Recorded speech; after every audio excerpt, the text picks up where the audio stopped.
स्वागत है। मैं हूं विनीता। प्रस्तुत है आज की ताजा खबरें। शुक्रवार को मिथिला विश्वविद्यालय के सीनेट की बैठक हुई। कुलपति प्रोफेसर सुरेंद्र नाथ सिंह की अध्यक्षता में आयोजित बैठक में अन्य सदस्यों के अलावा नगर विधायक संजय सरावगी भी मौजूद थे।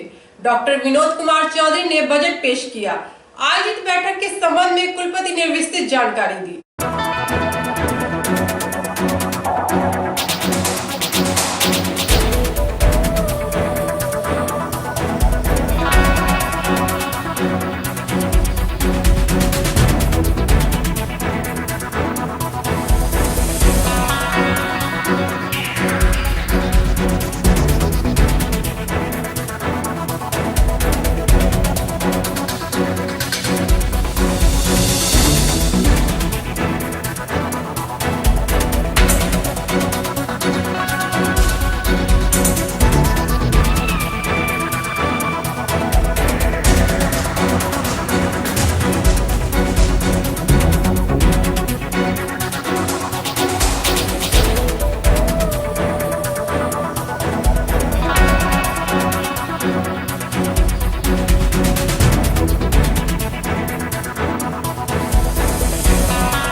कुलपति महोदय के द्वारा मुझे सिंडिकेट के सदस्य के रूप में नामित करने के बाद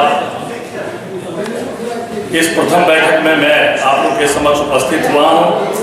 सर्वप्रथम मैं महामहिम जी के प्रति आभार प्रकट करता हूं और आप सभी लोगों को नमस्कार और प्रदान करता हूं। मैं भी पूर्व में 10 साल सीनेट का सदस्य रहा, लेकिन आज जो विश्वविद्यालय के सीनेट की बैठक हुई है, निश्चित रूप से और बैठकों से भिन्न यह बैठक निश्चित रूप से है। एक तो इस जुबली हॉल का प्रभाव हो या माननीय कुलपति महोदय का 9 माह का कार्यकाल हो, तो निश्चित रूप से आज की सीनेट की बैठक यह अलग सी दिखती है। निश्चित रूप से छात्रों की समस्याएं हो या शिक्षक शिक्षकेतर कर्मचारियों की समस्याएं, सभी विषय पर विस्तृत विचार विमर्श हुआ। विद्यालय अधिनियम की धारा 47 के प्रावधानों के अनुसार मैं प्रोफेसर विनोद कुमार चौधरी और सदस्य ललित नारायण मिथिला विश्वविद्यालय दरभंगा अधिसद के समक्ष वित्तीय वर्ष 18-19 का प्रस्तावित बजट सदन के अनुमोदनार्थ प्रस्तुत करता हूं।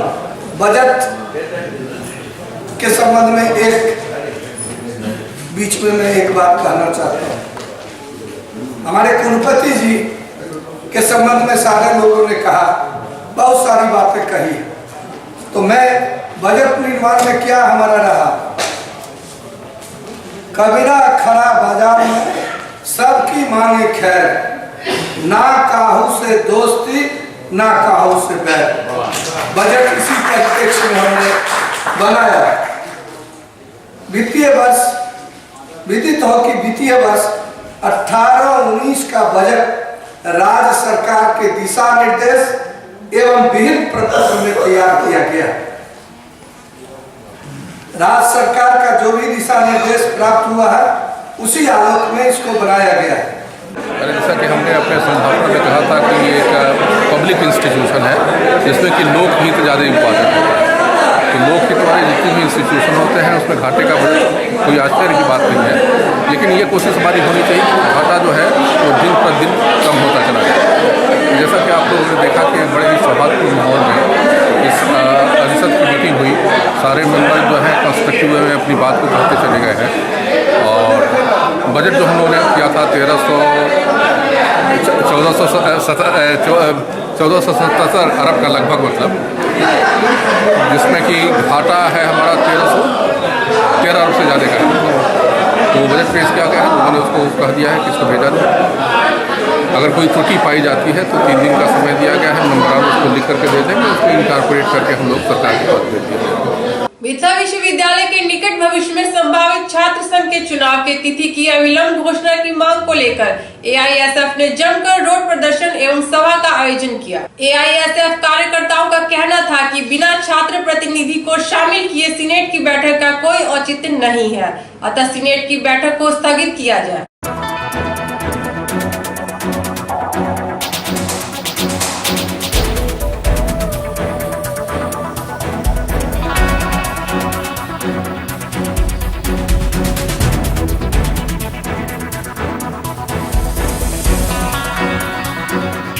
All India student federation Mithila विश्वविद्यालय इकाई के तत्वाधान में हम लोग सीनेट की बैठक का बहिष्कार करने आज यहाँ पर आए हैं। हम लोग की मुख्य मांगे हैं कि जब महामहिम फैसला सुना दिए हैं कि 15 जनवरी से पहले छात्र संघ चुनाव बिहार के तमाम विश्वविद्यालयों में करवा लेनी है, तो उनकी अनदेखी क्यों हो रही है? पीजी के जो रिक्त सीट बचे हुए हैं उस पर छात्रों का नामांकन क्यों रुका हुआ है? सुविधा के नाम पर गरीब वंचित छात्रों का आर्थिक दोहन क्यों किया जा रहा है? निश्चित रूप से शिक्षा माफियों के द्वारा, भ्रष्टाचारियों के द्वारा विश्वविद्यालय को दिग्भ्रमित करने का जो कार्य हो रहा है उस पर VC प्रतिबंध क्यों नहीं लगा रहे हैं? आज जो सीनेट की बैठक है उसमें आप देखिएगा कि छात्र प्रतिनिधि की संख्या नगण्य है, वहाँ शिक्षा माफियों की जनसंख्या बढ़ी हुई है, वहाँ दलालों की जनसंख्या बढ़ी हुई है। इसलिए निश्चित रूप से सीनेट की बैठक में छात्र के हितों में कोई फैसला नहीं आने वाला है। हम लोग अपनी आवाज को बुलंद करना चाहते हैं। हम लोग इसी क्रम में आज मिथिला विश्वविद्यालय के सीनेट की जहाँ बैठक हो रही है नरगौना प्लेस में, वहाँ हम लोग गेट पर बैठे हुए हैं। निश्चित रूप से हम लोगों की अनदेखी न करे विश्वविद्यालय, नहीं तो ये अभी झांकी है। आने वाले दिनों में हम लोग और उग्र प्रदर्शन करेंगे। छात्र संघ के चुनाव की तिथि की घोषणा समेत कुल 23 मांगों को लेकर छात्र संगठन एआईएसए से जुड़े छात्रों ने मिथिला विश्वविद्यालय में चल रही सीनेट की बैठक का घेराव किया और अविलंब बैठक को स्थगित करने की मांग की। इस क्रम में छात्रों एवं विश्वविद्यालय प्रशासन के बीच धक्का मुक्की भी देखने को मिली। छात्रों के उग्र रूप को देखते हुए कुलपति प्रोफेसर सुरेंद्र नाथ सिंह ने छात्रों के साथ वार्ता की, तब मामला ठंडा हुआ।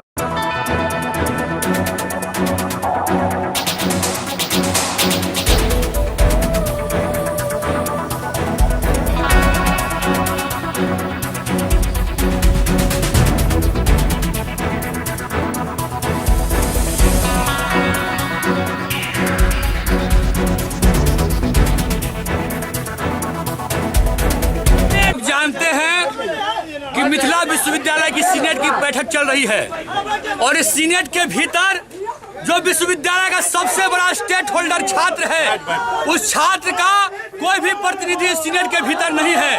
तो हम छात्र ये सवाल करने आए हैं कि आखिर इस सीनेट के भीतर चल क्या रहा है, आखिर किस बात पर बहस चल रही है, या फिर इस विश्वविद्यालय को घाटा में डाल देने के बजट को पेश करके और ताली मार करके सारे सीनेटर चले जाएंगे। ये सवाल हम करने आए हैं। हम पूछने आए हैं कि छात्र संघ चुनाव कब होगा, छात्र संघ चुनाव की तिथि कब घोषित होगी। परीक्षा परिणाम समय से नहीं आ रहा है विश्वविद्यालय में, सत्र अनियमित हो गई है, छात्रों का भविष्य अंधकार में है। लेकिन क्या इस बात पे सीनेट बहस कर रही है कि नहीं कर रही है? इस सवाल को हम पूछने आए हैं। और आप देख रहे हैं कि विश्वविद्यालय प्रशासन की जो तानाशाही है, इनका जो पुलिस के सहारे विश्वविद्यालय चलाने की जो रवैया रही है, इसके खिलाफ भी हम आवाज बुलंद कर रहे हैं। अभी सैकड़ों की संख्या में छात्र पहुंचे हैं और भी साथ पहुंच रहे हैं। यदि हमसे वार्ता नहीं होती है, हमारे सवाल को हल नहीं किया जाता है, तो निश्चित रूप से ये सीनेट का गेट टूटेगा और छात्र सीनेट के भीतर घुस करके सीनेटर से सवाल करेंगे कि बताओ कि तुम इस बैठक में किस बात पर बहस कर रहे हो, या फिर खाना खाकर अपना टीए लेकर के घर जाने के लिए आए हैं। ये सवाल आज हम इस घेराव के माध्यम से पूछ रहे हैं। छात्र पहले विश्वविद्यालय में अपना शिक्षा मांगने आया है, तो सबसे पहले जितने भी सीनेटर इस तरह घूम रहे हैं, बहुत लोग खा पी के पैसा लेकर के चले गए, क्योंकि उनको सीनेट से नहीं, उनको बैग से मतलब होता है। उनको ताली बजा करके वाइस चांसलर साहब को दिखाएंगे कि हम भी आपके सीनेटर हैं, इससे मतलब होता है। लेकिन हमको बेहतर शिक्षा इस विश्वविद्यालय के भीतर चाहिए। इस विश्वविद्यालय को जो बर्बाद करने की साजिश है केंद्र सरकार की और राज्य सरकार की और यहाँ के सीनेटर को से हमको आजादी चाहिए। इसीलिए हम आए हैं आज। और यहाँ जो सीनेट में बैठे हुए लोग हैं, आप बताइए कि एक भी छात्र आपको दिखा सीनेट के भीतर जो छात्र के सवाल को उठाए? आखिर ये कैसा सीनेटर है? ये कैसा आपने कैसा सीनेट का बैठक किया? आखिर आपने छात्र के मसले पर कौन सी बहस के बिना, छात्र के बिना? हम ये जानना चाहते हैं। छात्र के हैं नहीं, कौन है? चंदन जी नहीं है। छात्र का प्रतिनिधि कोई सरकार का प्रतिनिधि नहीं होता है। छात्र का प्रतिनिधि छात्र के द्वारा चुना गया प्रतिनिधि होता है, जैसे शिक्षक के द्वारा चुना गया प्रतिनिधि है। चंदन जब शिक्षक नहीं है तो आप छात्रों से पैसा लेते हैं और छात्रों को धमकाते हैं क्लास लेकर रिजल्ट। तो साथियों, एक बात का हम जवाब चाहते हैं और वाइस चांसलर साहब जवाब देते हैं। आप लोग अपने अनुशासन का परिचय दें। चुनाव की तिथि घोषित की जाए। जैसा कि आपको मैं बता दूं, 10 से 15 जनवरी तक महामहिम कुलाधिपति महोदय के दिशा निर्देश है कि प्रथम या द्वितीय सप्ताह में चुनाव साध संघ का होना है, जिसके लिए कुलपति महोदय को वहां बुलाया गया था और 14 दिसंबर तक एक तिथि निश्चित की गई थी कि उस इंस्टीट्यूट में अगर कोई अमेंडमेंट हो, कोई सुधार आप चाहते हैं, उसको भेजा जाए। 14 तारीख तक हम सभी विश्वविद्यालयों के द्वारा वहां जा चुका है। वहां से दिशा निर्देश होगा और महामहिम कुलाधिपति महोदय खुद इसमें चिंतित है और निश्चित रूप से जनवरी के द्वितीय सप्ताह में आपका चुनाव होने जा रहा है। पहले तो अनुरोध करना है कि एक सीनेट की इम्पोर्टेंट मीटिंग चल रही है, तो मेरा अनुरोध होगा कि आप में से 10 लोग 5 लोग कल आकर के बैठे, क्योंकि ये 23 विषयों पर प्रश्नोत्तरी चलेगी तो घंटों चलेगी। ठीक है, तो 23 पर छोड़ दीजिए, हम जो बोल रहे हैं उसी पर पहले हम इसे छात्र संघ वाले में, छात्र संघ में जैसे कि ड्राफ्ट इंस्टीट्यूट गया है कमेंट के साथ, आप लोगों का भी कमेंट होगा। अब ड्राफ्ट इंस्टीट्यूट उन कमेंट्स के लाइट में उसको फाइनल करेंगे। अलपट्टी स्थित Shri Sai hospital and maternity centre में रविवार को कॉकलियर इम्प्लांट का लाइव सर्जरी डेमोन्स्ट्रेशन किया जाएगा। कोलकाता के नामी डॉक्टर केपी वर्मा इस ऑपरेशन को अंजाम देंगे। बता दें कि इस तकनीक द्वारा बाधिर बच्चों को एक ऑपरेशन की प्रक्रिया से गुजरना होता है और उनके शरीर में एक यंत्र सेट कर दिया जाता है। श्री साई हॉस्पिटल के स्वामी डॉक्टर मनोज कुमार ने उक्त जानकारी एक प्रेस वार्ता कर दी।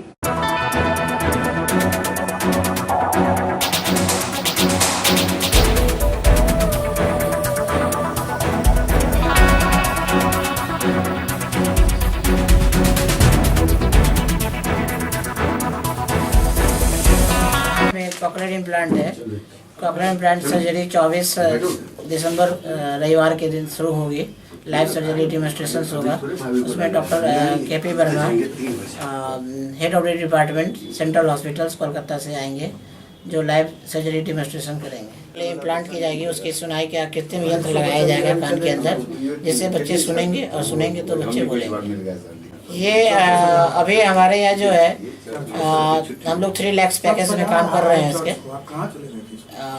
चार्ज यही लगेगा, टोटल पैकेज है 3 लाख का, ठीक है। और 1 साल से 5 साल के बच्चों से ज़्यादा फायदा होती है। फाइनल हॉस्पिटल होता है, प्राइवेट हॉस्पिटल बिहार में अभी कोई नहीं है। हम लोगों ने अपना एप्लीकेशन डाला है उसमें और अभी आश्वासन मिला है कि अभी जनवरी के फर्स्ट वीक से आपकी इम्प्लांट कर दी जाएगी, तो उसमें गरीब बच्चों का मुफ्त इलाज होगा। ये जो बच्चा को कान के कारण यदि उसको सुनाई नहीं देता है तो बोल भी नहीं पाते हैं, तो ये कम उम्र में ही इसको कराने से ज़्यादा फायदा होता है। यदि सबसे ज़्यादा फायदा आपको 2.5 साल से यदि आप पहले इस पर यदि ध्यान दे देते हैं, या अपने यहाँ तो वैसा पॉवर्टी नहीं है कि जो बच्चा को बहुत ज़्यादा लोग पकड़ पाएँ 2.5 साल से पहले, लेकिन फिर भी जो कंसर्स हैं वो यदि 2.5 साल से पहले यदि इस चीज़ को डायग्नोज करवा लेते हैं तो उनका बहुत ज़्यादा बेहतर रिजल्ट है। इससे ये इसको कॉकलियर इम्प्लांट कहते हैं। जो बच्चा जन्म से ही सुनता नहीं है, ठीक है, उसमें ये लगाया जाता है। अगर मान ले बच्चा अगर नहीं सुन रहा है, अगर इसमें लगा दिया जाए तो बच्चा में स्पीच डेवलपमेंट होता है। जो बच्चा अगर सुनेगा ही नहीं तो वो कुछ नहीं बोलेगा। और जो बच्चा आप सोसाइटी में देख रहे हैं, जो बच्चा गूंगा और बहरा देखते हैं, वो कान के कारण ही वो आप ऐसा देख रहे हैं। इसलिए अगर ये सभी लोग अगर इस बात को जान जाते हैं कि मेरा बच्चा अगर नहीं बोल रहा है, तो अगर उसमें अगर ये इसका इलाज करवाया जांच करवाया जाए, अगर उसमें देखा जाए कान के कारण वो बच्चा नहीं बोल रहा है, तो अगर उसमें मशीन लगाया जाएगा तो बच्चा बोल सकता है। लहेरियासराय स्थित नागेंद्र झा महिला कॉलेज में शुक्रवार को राष्ट्र सेवा योजना के तत्वाधान में दहेज एक अभिशाप विषय पर एक सेमिनार का आयोजन किया गया, जिसकी अध्यक्षता प्राचार्य डॉक्टर ऋषि कुमार राय ने की। कई वक्ताओं ने दहेज को एक कुरीति के रूप में परिभाषित किया और इसे समाज के लिए अभिशाप बताया।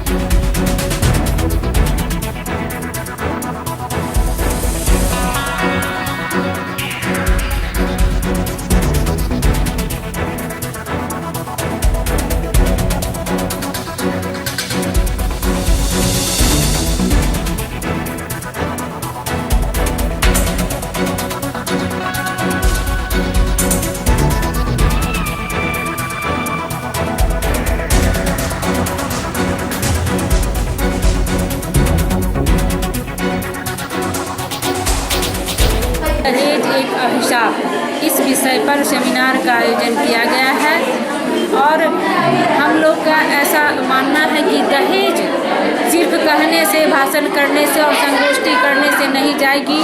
इसके लिए युवा पीढ़ी को आगे आना होगा, चाहे लड़का हो या लड़की। लड़की अपने घर में बोलेगी कि जो लड़का शादी लेंगे उस दहेज लेंगे उससे हम शादी नहीं करेंगे, और जो हमारे लड़के हैं शादी करने वाले वो कहेंगे कि अगर हमारे मम्मी पापा दहेज लेंगे तो हम शादी नहीं करेंगे।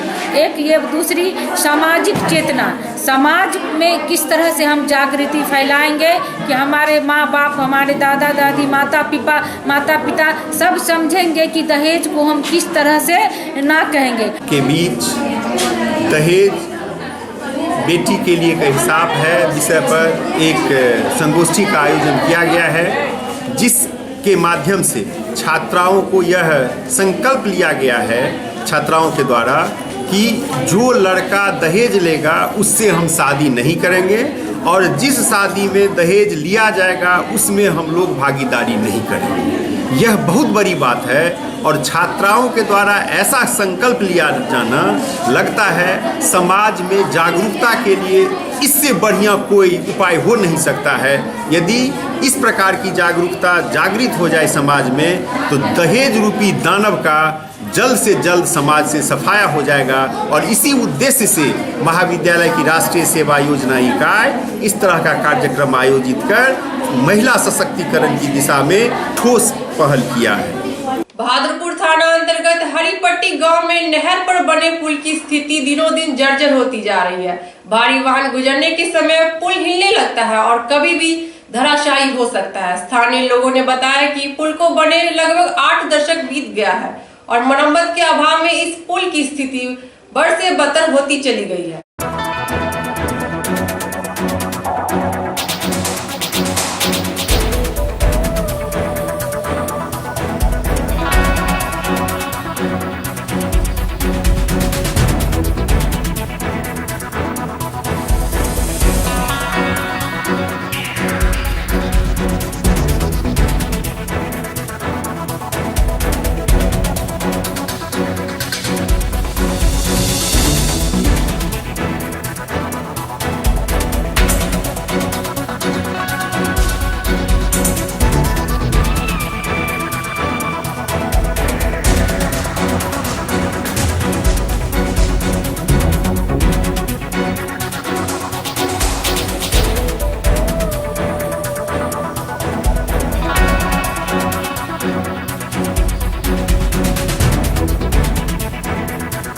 में आप क्या कहना चाहते हैं, क्योंकि झड़ा हुआ नीचे से, टूटा हुआ नीचे से, ऊपर से जैसा देख रहे हैं। इस पुल का उम्र लगभग आपको जो है ना 80 से 85 वर्ष होने जा रहा है।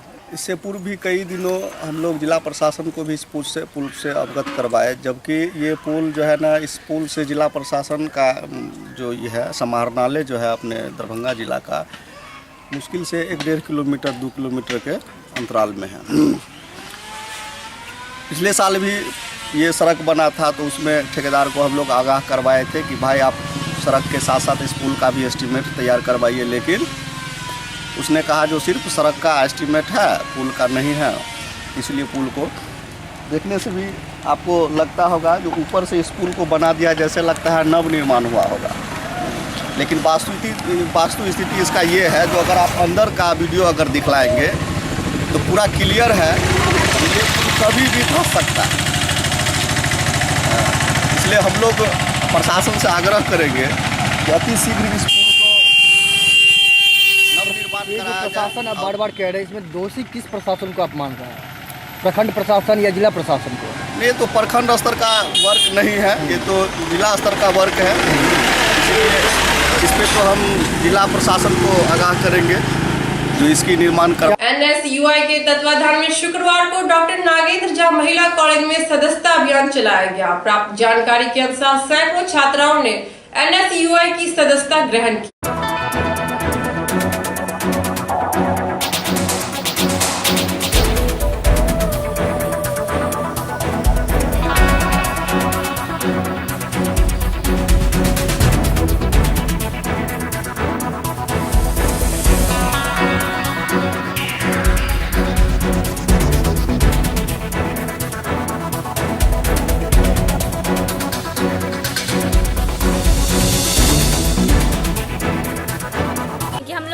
प्रॉब्लम हो कॉलेज के रिलेटेड मतलब, तो हम लोग सर से खुल के नहीं कह पाते हैं, या फिर हम लोग को डर रहता है कि सर कुछ बोल देंगे या फिर मार्क्स वार्क्स के बारे में।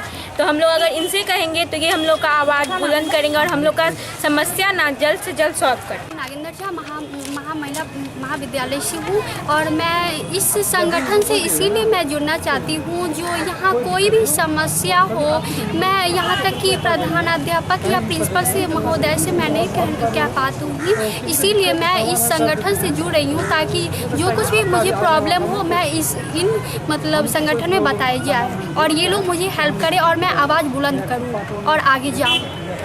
राष्ट्रीय छात्र संगठन NSUI दरभंगा के द्वारा नागेंद्र झा महिला महाविद्यालय में छात्र संवाद सदस्यता अभियान कार्यक्रम चल रहा है। लगातार दरभंगा NSUI कॉलेज में जाकर के संवाद के माध्यम से बच्चे की समस्या को सुनते हैं और उनका समाधान जो है सो कॉलेज लेवल का होता है तो कॉलेज में करवाते हैं, यूनिवर्सिटी लेवल का होता है तो समस्या को लिख करके मैं यूनिवर्सिटी में इस मुद्दा को उठाता हूँ। इसी माध्यम से हम जो है सो लगातार सदस्यता अभियान जारी किए हैं। कल बेहरा कॉलेज बेहरा में भी होगा सदस्यता अभियान। क्या लक्ष्य है? लक्ष्य यही है कि छात्रों की आवाज़ों को बुलंद करना, छात्रों की समस्या को जो है सो हल करना, यही मेरा लक्ष्य है। क्या नाम हुआ? त्रिभुवन कुमार NSUI जिला अध्यक्ष दरभंगा। ये नंबर कि सिर्फ हम लोग जो इन लोगों को सर्टिफिकेट मिल रहा है, मात्र सर्टिफिकेट लेने से कुछ होने वाला नहीं है। बेरोजगारी दूर करने के लिए हुनरमंद शिक्षा चाहिए और हुनरमंद शिक्षा मिथिला पेंटिंग द्वारा 1995 ईस्वी से निर्मला कला निकेतन मिथिला पेंटिंग द्वारा दे रही है। हमारी मिथिला की पहचान मिथिला पेंटिंग है। तो लड़कियां चाहती हैं कि अभी इन लोगों की मांग है कि हम लोग फैशन डिजाइनिंग, इंटीरियर डिजाइनिंग में इन लोग करना चाहती हैं और इसी को देखते हुए मिथिला की पहचान विश्व में कला से पहचानी जाती है और इसलिए एकमात्र मैं PhD हूँ और चाहती हूँ कि हमारी नई छात्राएं जो है आधुनिक युग की और मिथिला पेंटिंग, इंटीरियर डिजाइनिंग में अपना करियर बनाएं और फर्श से अर्श पर जाएं और तस्वीर से ही तकदीर बदलेगा इनका। बहादुरपुर प्रखंड अंतर्गत देखली गांव निवासी अमरावती देवी द्वारा अतिक्रमित सरकारी जमीन को शुक्रवार को बहादुरपुर थाना एवं प्रतिनियुक्त दंडाधिकारी ने अतिक्रमण मुक्त करा दिया। अमरावती देवी ने बताया कि बिना किसी पूर्व सूचना दिए प्रशासन पहले भी दीवार और पिलर तोड़ चुकी है,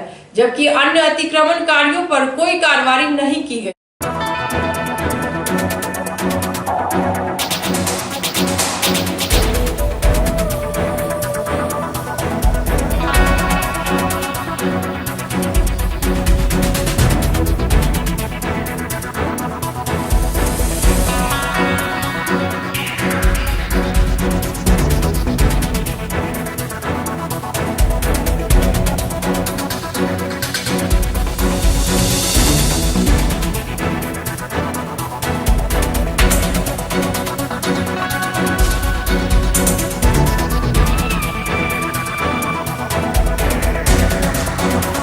हमरा 3 बेर घर तोड़ेलक हन। रंजित झा, सतरहन झा, मोहन झा, हमरा 3 बेर घर तोड़ेलक। दिन ब दिन हमरा घर निर्भूम आदमी रंग मास माता, हमर बच्चा बाहर रहिया पेट बनिया में हमरा दिन बर दिन हमरा तबाह केने। हम कोर्ट हाई कोर्ट हम केस केने छी, केस के कोनो मोजर नहीं देने समय। अब हमरा कहू हम आब गाँव से जा रहा छी, हमारे यहाँ सब देखू फैसला। अच्छा एक तो बात बताइए, आप भी आवेदन दिए हुए हैं? हाँ, हम पटना CODM सब के देने छी। आप किस चीज़ के लिए आवेदन दिए? जमीन ला घर खसा देलक तक। दूसरे पे भी आवेदन दिए हैं जो भी? हाँ, हम दिलिए हन भट्ट झा के, रंजित झा के, ओकर कोनो न हमरा दिन बर दिन तबाह करैया घर उमर। आपके आगे और पीछे भी निशानी किया गया, लगाया गया था? हाँ, वो सब का टूटा है? हाँ, नहीं ककरो नहीं टूटल, ककरो नहीं। बस आपका ही टूटा? हाँ, महादेव मंड तक चल, ककरो नहीं टूटल। और आपका घर बीच में है? हमार बीच में घर ये, सरकार आयल जाए देखल जाए जे हाँ कतौ हम की नहीं। आपके पास हमार जमीन पूरा दिया जो हुनकर छै। शुक्रवार को वामपंथी राजनीतिक दल भाकपा माले की ओर से वरीय पुलिस अधीक्षक के समक्ष 1 दिवसीय धरना का आयोजन किया गया। SSP को प्रेषित ज्ञापन में माले की ओर से बहेड़ा थाना कांड संख्या 437-17 समेत कई अन्य कांडों पर त्वरित कार्रवाई की मांग की गई।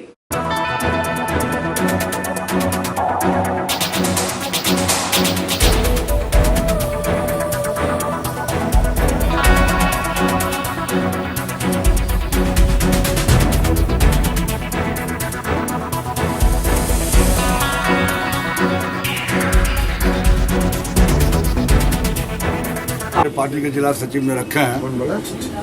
हमारा कहना है कि आज का जो आंदोलन है बेनीपुर प्रखंड कमेटी के नेतृत्व में अब कुछ सवालों का हनुमान नगर को लेकर के मेरा इस पर कहना है कि गरीबों के साथ जो हमला हो रहा है, परवेज आलम का सवाल हो या मझौरा में दलित महादलित टोला पर रास्ता बनाने का सवाल हो या माले नेता पर मारपीट करने वाला सवाल हो, तमाम सवालों पर भाकपा माले बेनीपुर प्रखंड कमेटी के नेतृत्व में लगातार वहाँ के थाना प्रभारी, वहाँ के DSP, वहाँ के मंडला पदाधिकारी के यहाँ अपनी मांगों को लेकर लगातार विगत 3-4 वर्षों से संघर्ष आंदोलन करते आ रही हैं, अपनी न्याय की गुहार लगाने का काम किया है, लेकिन कोई कार्रवाई नहीं हुआ। वहाँ के सत्ता शासक के द्वारा गरीबों को न्याय पर वंचित रखने का काम किया है। इसी उद्देश्य से आज हम लोग पूरे अनुशासित तरीका से भाकपा माले के नेतृत्व में, बेनीपुर प्रखंड कमेटी के नेतृत्व में, हनुमान नगर कमेटी के नेतृत्व में आज हम SP के यहाँ अपनी मांग को लेकर आए हैं कि SP साहब अब बहुत हो गया।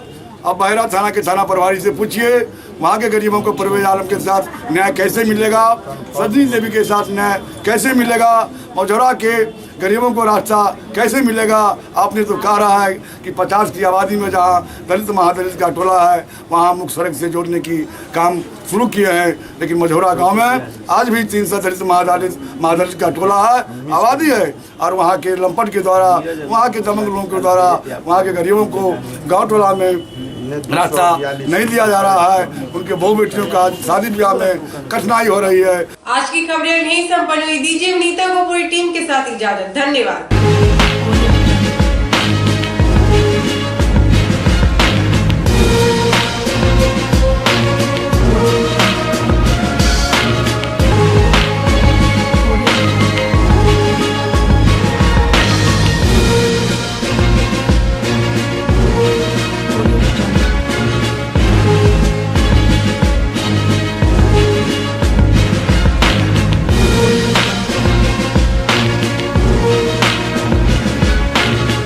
श्री साईं टाइल्स, सभी प्रकार के टाइल्स के थोक एवं खुदरा विक्रेता। सजाए आपका घर, digital tiles, glossy tiles, nano tiles, double charge tiles. Proprietor Shashi Mohan Singh.